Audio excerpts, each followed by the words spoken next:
Fenway and Hattie, Chapter 3. Hattie lets out a little shriek, like she's surprised too. Right behind the house is an open space with grass and a giant tree near the back. Clusters of bushes and a fence run along all the sides. My tail goes berserk. It can only be one thing: a dog park. But it's kind of plain. Where is the big water dish to splash in? Or the benches to jump on? And it's quiet. Too quiet. I turn my snout into the breeze, but all I catch are whiffs of leaves and grass and blooming flowers. Where are the romping dogs? Are we the first to arrive? I look back at the door. Where is Fetchman? Who's going to throw the ball for me and Hattie to chase? This place was curious, all right, but one thing's for sure: it must be explored.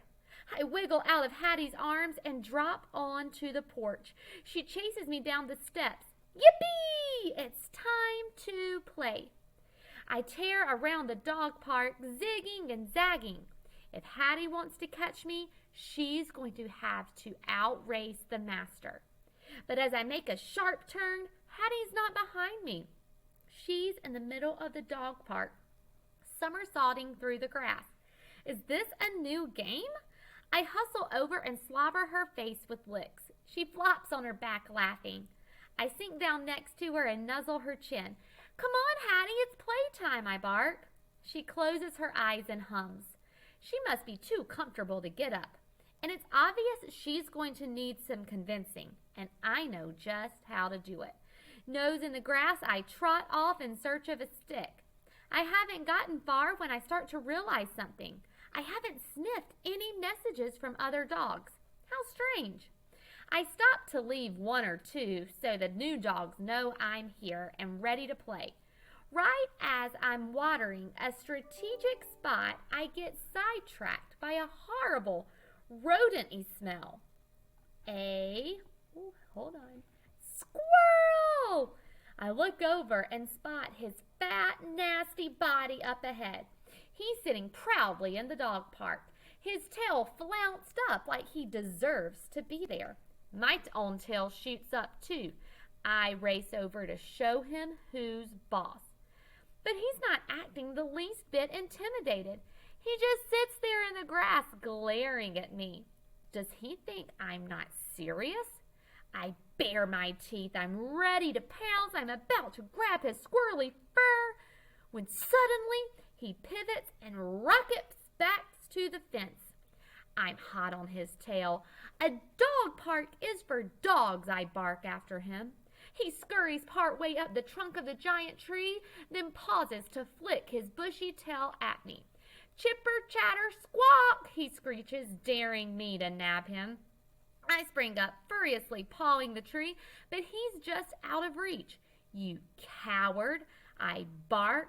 I run in circles around the giant tree, every hackle on my back raised in alarm. The squirrel turns and creeps down the trunk, tantalizingly close. Chipper, chatter, squawk, he screeches again. I leap and leap, scraping the bark with my claws. It's called a dog park for a reason, I growl. But instead of scampering away, he inches closer. His beady eyes are challenging me. Does he not know who he's dealing with? I jump higher and higher, my jaws ready to snap. Finally, he gets the message. He scrambles way up the trunk. I watch until he disappears in the rustling and swaying branches. I'm about to bark good riddance when I spot his flouncy tail shooting through a window. I leap back, straining for a better view. There, up in the giant tree, nestled in the leafy leaves, is a little house as tall as Hattie. A squirrel's nest that looks like a little house? Whoa! The squirrels around here are even more evil than the ones at home. At least that nasty squirrel's up in the tree where he belongs. Wait till next time, you pest, I bark with one last snarl. Wow, that was a lot of hard work. I turn to Hattie, but she's already headed over. Whoopee! I know that look in her eyes. She's ready to play. I snatch the nearest stick and gallop straight towards her, but at the last second, she darts out of the way. Ha! The chase is on. I'm speeding near the side fence when I hear a sound that stops me in my tracks. Click, jingle, jingle. Hooray, hooray! More dogs are coming. I peer through the slats. I can hardly believe what I see. 2 dogs in another dog park? 2 dog parks side by side? They must notice me too, because the golden retriever stops chasing her tail and lopes over. The other dog does too. Their noses sniff wildly, examining me as best they can through the fence. The smaller one's mostly white like me, only with black patches. Being checked out by a couple of ladies is not so bad, but after a while, the silence can be kind of humiliating. I drop the stick. Looks like an awesome dog park over there, I say. Not sure if you know this, but there's another one right over here. The white one opens her mouth like she wants to say something, but the golden speaks first. A dog park, she says, as if she cannot believe this news. Yes, 2 right next to each other. Isn't that funny? I don't think anybody knows about this one, though. I probably discovered it. Are you saying, the golden says, do you actually think you discovered? Give him a chance, Goldie, the white one says in a gentle voice. She turns to me. So, young fella, you're not from around here, are you? Well, no, but Goldie? I glance from one dog to the other. Did you call her Goldie? What an amazing coincidence. My humans used to have a goldfish with that name. Excuse me, the golden gets all growly. Are you comparing me to a fish? No, never. I wouldn't do that. I slink back and turn to the second dog. She's not nearly as big as Goldie, but she's still a lot bigger than me. Of course you wouldn't, says the white dog. Even through the fence, I can smell how friendly she is. Don't mind her. And by the way, I'm Patches. Patches, what a pretty name. And her voice sure is lovely. Goldie shoots her a stern look.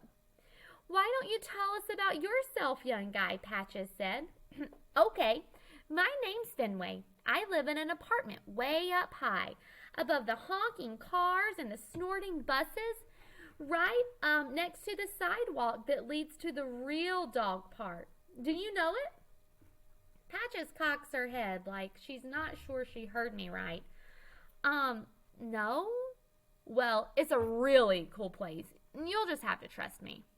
Goldie nudges her. We better listen to this guy, she says. He sounds like he knows what he's talking about. So anyway, I say, this awesome dog park won't be a secret for long. Why don't you ladies come try it out? Goldie and Patches exchange looks like they're not sure. You really should, I say. Me and my short human came here to play. Why don't you join in? It's going to be amazing. Goldie drops down and scratches. Are you sure about that? Look, I don't want to brag or anything, but Hattie's the best short human ever. She loves to play with me, and even though we're super best friends and everything and do everything together, you can play too. You do everything together, huh? Goldie says. Does that include climbing trees? Climbing trees, right, that's a good one. What do you think we are, squirrels? Patches glances at the giant tree. I don't know how to tell you this. Tell me what? Fenway, calls a singy-song of voice way above our head. Hattie's voice. But how could it be? Why would her voice be up in the sky? I crane my neck, but I don't see her. I scout around the dog park. Where did she go? Hattie, I bark. Fenway floats down again from the giant tree. I look way up into the I look way up into the leafy branches.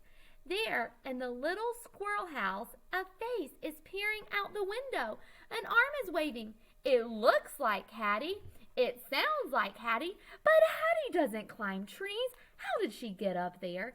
Fenway! Fenway! She calls, like maybe I didn't hear her the first bunch of times. Hattie! I bark, running over. What are you doing up there?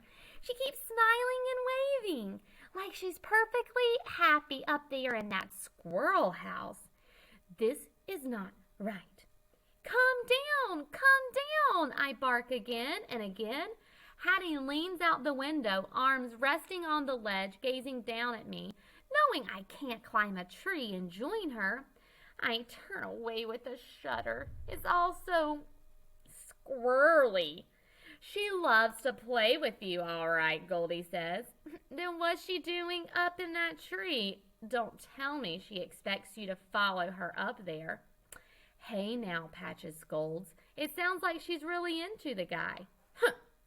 You never know, Patches said. She could be back down here playing with him any second. But she isn't. I sink into the grass. Why did we come here? Dog parks are supposed to be for playing. Hattie is up in the giant tree, and other dogs are not coming in. None of it makes sense. I bury my face in my paws. When are we going home?